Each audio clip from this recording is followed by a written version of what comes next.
Novas estatais operam esquema fraudulento. Vamos falar de um esquema fraudulento que desvia para bancos privilegiados recursos pagos por contribuintes, prejudicando as finanças públicas.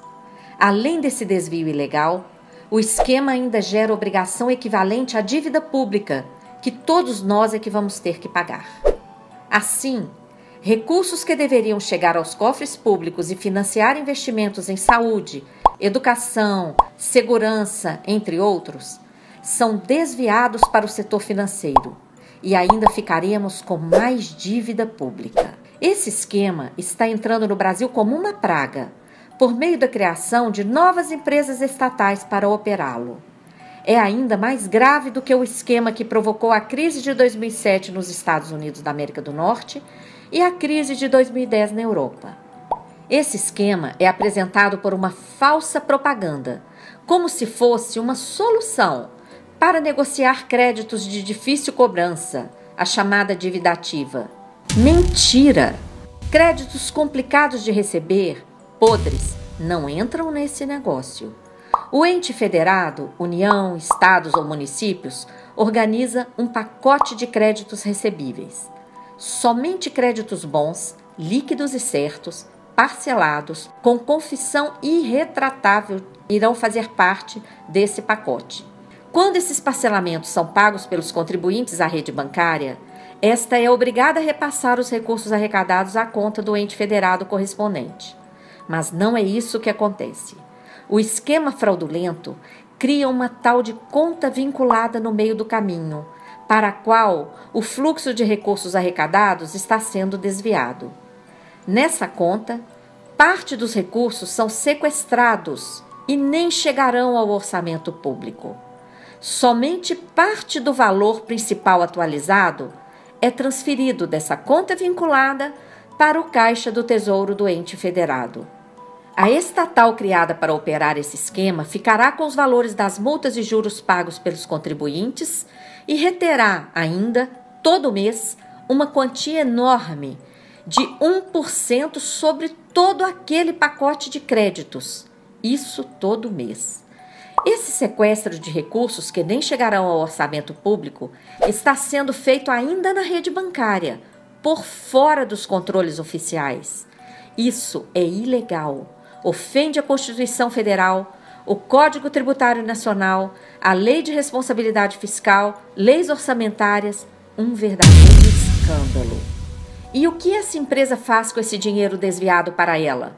Transfere diretamente para bancos privilegiados, que recebem os juros estratosféricos pagos sobre papéis financeiros que ela emite. Vamos mostrar como isso acontece. Aqui está a empresa estatal criada para operar esse esquema financeiro em Belo Horizonte, a PBH Ativos S.A. Essa empresa emitiu 230 milhões em derivativos financeiros, pagando juros de até 23% ao ano, tudo com garantia do município, o que também é ilegal. Esses papéis foram vendidos de forma escondida, sem anúncio da sua venda. Ninguém ficou sabendo. O próprio Banco BTG Pactual, cujo ex-presidente já esteve preso na cadeia, comprou a totalidade desses papéis, apesar de ter sido ele mesmo o coordenador líder da operação. Claro, não existe aplicação mais vantajosa do que essa no planeta. Dos 230 milhões aplicados pelo BTG nesse negócio, 30 milhões ficaram para a PBH Ativos S.A. cobrir elevadas despesas com a emissão dos derivativos, pareceres, contratos, remunerar regiamente seus administradores, entre outros gastos. 200 milhões foram transferidos para o município de Belo Horizonte. Aqui, mais uma ilegalidade flagrante. Uma operação de crédito disfarçada, proibida pela Lei de Responsabilidade Fiscal. A empresa PBH Ativos S.A. foi mera fachada para a obtenção desses recursos pelo município junto ao mercado financeiro. E qual é o custo disso? O município assume uma obrigação financeira onerosíssima, equiparada a uma dívida pública de 880 milhões mais atualização monetária pelo IPCA e ainda paga, por fora, 1% sobre esses 800 milhões, todo mês, além da perda dos valores arrecadados de multas e juros pagos pelos contribuintes. É inacreditável. Que tal você receber 200 e se comprometer com 880, mais atualização, mais 1% todo mês, mais uma parcela relevante de seus ganhos? É um verdadeiro rombo. Esse ônus mensal de 1% sobre a totalidade do pacote de créditos e o sequestro dos valores das multas e juros é completamente absurdo e desnecessário, pois estamos falando aqui de créditos líquidos e certos que já seriam arrecadados diretamente aos cofres públicos. O ex-presidente da PBH Ativos S.A. prestou depoimento à CPI que acontece na Câmara Municipal de Belo Horizonte e declarou que os juros devidos sobre os derivativos emitidos pela PBH Ativos S.A. estão sendo pagos com os valores daquelas multas e juros desviados.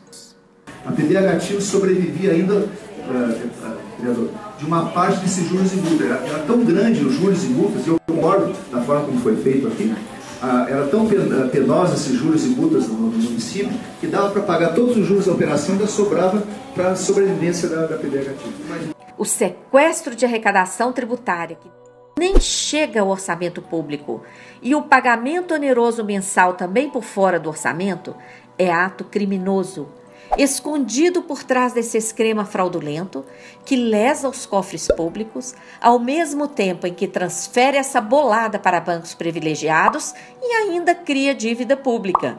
Quem vai pagar essa conta? Toda a sociedade, por meio dos cortes de direitos nas contrarreformas, como a da Previdência, a trabalhista, privatizações e demais cortes na saúde, educação, em todos os investimentos que poderiam gerar emprego e renda. Tudo isso ilegal. Não existe lei nacional que autorize a cessão do fluxo de créditos, muito menos legislação que admita abrir mão de parte da arrecadação tributária ou efetuar pagamentos por fora do orçamento.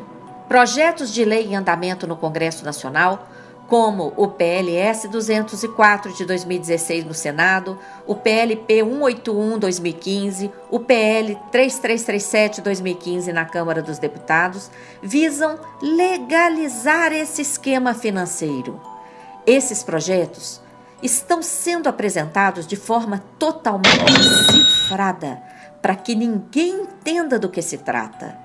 Por isso, a Auditoria Cidadã da Dívida elaborou material explicativo e está distribuindo aos parlamentares. Faça a sua parte, divulgue esse vídeo, ligue para os senadores e deputados do seu estado, exija que eles rejeitem esses projetos que desviam recursos para bancos privilegiados e ainda criam dívida para a gente pagar. Vamos barrar esse esquema fraudulento no Brasil e exigir que os recursos se destinem para a garantia do nosso desenvolvimento socioeconômico e vida digna para todas as pessoas.